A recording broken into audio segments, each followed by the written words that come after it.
Governor Ryan, Vice Governor Jerry, sa ating mga congressman,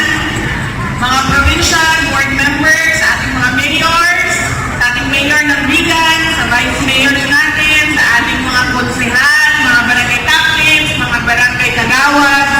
barangay functionaries, barangay volunteers, dahil ba, abigat ka na kayo amin. Nakapan na, ay agyaman na, nakapan na, dito yung lugar kayo amin.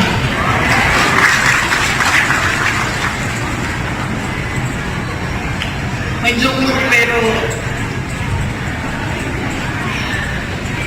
masaya po kami na nandito kami ngayon sa Ilocos Sur at nagpapasalamat po kami sa mainit na pagtanggap ninyo sa hupong ng pagbabago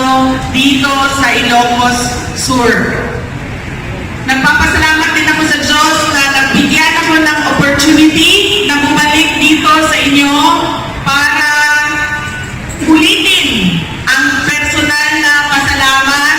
sa tulong ninyo sa kampanya at eleksyon ni President Duterte noong 2016. Galing po sa aming pamilya, malaki po ang utang na loob namin sa inyong lahat dahil binigay